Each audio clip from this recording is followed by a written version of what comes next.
Votre note finale au bachelor ou au master n'est pas un critère KO de sélection lorsque vous êtes à la recherche d'emploi.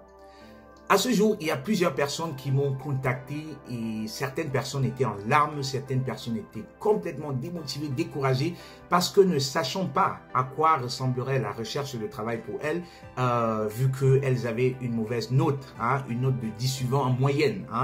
Selon le système allemand, ce serait 4.0. Donc 4.0, contrairement à ce qu'on pourrait penser en technologie, industrie 4.0 et tout, 4.0 dans le système allemand, c'est pas du tout bon. Donc c'est moyen, c'est médiocre. Et donc il y a beaucoup de personnes qui vont me contacter tout alarmées. Voilà, Constantin, je ne sais pas comment faire, j'ai peur de ne pas pouvoir saisir mes chances d'emploi à cause de ma note. Et moi, je dis toujours, la note n'est pas un critère KO de sélection. Plutôt que de craindre pour vos notes, craignez plutôt pour vos expériences pratiques. Parce que le monde réel de l'emploi n'a rien à voir avec les notes. Certes, je ne suis pas en train de demander ici de négliger les notes. C'est important parce que à compétence égale, la note peut être le critère qui va démarquer un candidat de l'autre. Donc, mettez tout en jeu pour avoir des bonnes notes. Mais si de toutes les façons, les dés sont déjà jetés et vous avez une mauvaise note, c'est pas la peine de s'apitoyer sur son sort. Donc, insistez plutôt sur vos compétences pratiques. Insistez sur les expériences pratiques que vous avez pu acquérir tout au long de vos études et mettez cela en avant dans votre CV et dans votre lettre de motivation. Et c'est là que Super Séducteur entre en jeu. Donc, je vais vous parler d'un jeune homme, un jeune homme qui m'a contacté une fois. Il avait eu 4.0 justement et il ne savait pas comment faire. Et il hésitait en fait entre se lancer à la recherche du travail, là c'était au master, ou alors de recommencer le master. Donc le mec, il était convaincu qu'il fallait qu'il recommence le master. Et à moi de lui dire, mais non, c'est carrément un an de ta vie que tu vas gâcher comme ça, parce que dans la vraie vie, c'est pas la note qui va te faire obtenir un boulot. Donc vas-y, lance-toi à la recherche d'emploi et dessus quoi? Le mec, il m'a présenté un peu son profil, il m'a présenté son profil et je me suis rendu compte que mais non, il avait plutôt un très bon profil. Il avait travaillé dans des bonnes entreprises, il avait fait des choses super bien, mais alors il doutait. Mais ça, je mets ça sur le compte de l'ignorance. En fait, il ne savait pas. Et comment est-ce qu'il va savoir ça s'il n'a pas encore été à la recherche d'emploi et si personne ne le lui disait? Donc je lui ai dit, mais non, on va mettre ton CV en valeur parce que c'est ça le plus important.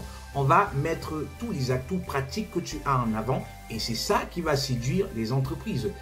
Plutôt que de penser, de songer à recommencer, non, jette-toi plutôt à l'eau et vois ce que ça va donner. Et je suis convaincu que tu ne vas pas regretter d'avoir décidé de chercher du travail plutôt que de recommencer ton master. Et puis, il faut se dire, une fois que vous êtes dans le monde de l'emploi, une fois que vous avez votre premier boulot, plus aucune entreprise, très peu, sur 10 entreprises, vous aurez peut-être 2 ou 3 qui vont encore vous demander vos diplômes. Non, ça n'intéresse personne. Ça n'intéresse personne parce qu'on veut savoir qu'est-ce que vous savez faire. Donc ici, mon appel, il est clair à ceux qui sont encore sur les bancs, ceux qui sont encore étudiants. Faites des stages, faites du bénévolat, faites c'est pas moi, les travailleurs, les étudiants salariés là, Werkstudent. Faites cela pendant que vous êtes encore étudiant. Faites même des projets personnels. C'est-à-dire que le CV a pour but de mettre en valeur ce que vous savez faire. Donc, si vous avez fait des projets personnels et que vous jugez que cela pourrait être important pour un job pour lequel vous avez postulé, ben mettez-le en avant. Mettez-le en avant. Il n'est pas question dans un CV de représenter seulement ce que vous avez fait dans des entreprises. Parce que je vois souvent des gens qui ont fait des choses extraordinaires dans des associations, mais qui n'osent pas mettre cela en avant. Si c'est important pour votre carrière, pour le job pour lequel vous postulez, mettez-le en avant. Et pensez toujours en termes de compétences techniques, c'est-à-dire dire que ça, c'est on the job, hein, ce que vous faites en pratique dans un job, l'aspect technique. Hein, et pensez aussi en termes de compétences souples. Quand je dis compétences souples, c'est la communication, c'est le travail d'équipe, c'est-à-dire savoir montrer son engagement et toutes ces choses-là que vous connaissez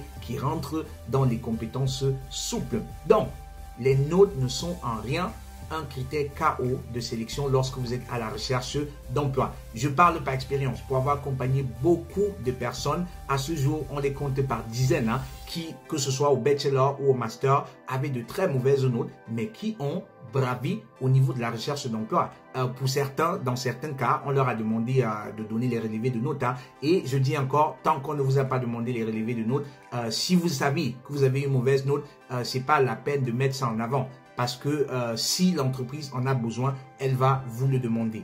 Donnez le diplôme pour montrer que vous êtes déjà ingénieur, mais les relevés de notes, donnez-le seulement si on vous les demande. Hein. Vous ne voulez pas mettre la lumière sur ce qui n'est pas à votre avantage. Donc les amis, si vous avez besoin d'optimiser votre CV, histoire de bien vous présenter, histoire de mettre la lumière sur vos compétences, voilà, contactez SSA. Je suis l'homme à jouer ici, c'est là que j'entre en jeu. Il n'y a rien que je sache faire de mieux. Contactez-moi et je saurai vous mettre en lumière. Je vais rédiger pour vous un CV captivant, je vais rédiger pour vous un CV précis, concis, qui va justement ouvrir les portes, en plus des lettres de motivation adaptées aux différents postes, qui vont ouvrir les portes vers des interviews dans des entreprises que vous ciblez. Et on va se préparer justement à ces entretiens afin que vous puissiez séduire les recruteurs.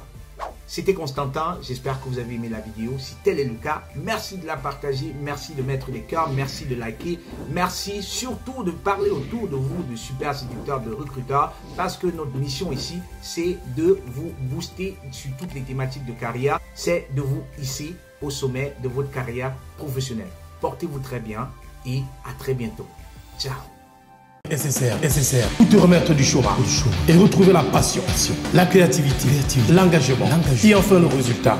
Une seule nouvelle rencontre, tout change dans ta carrière avec SSR.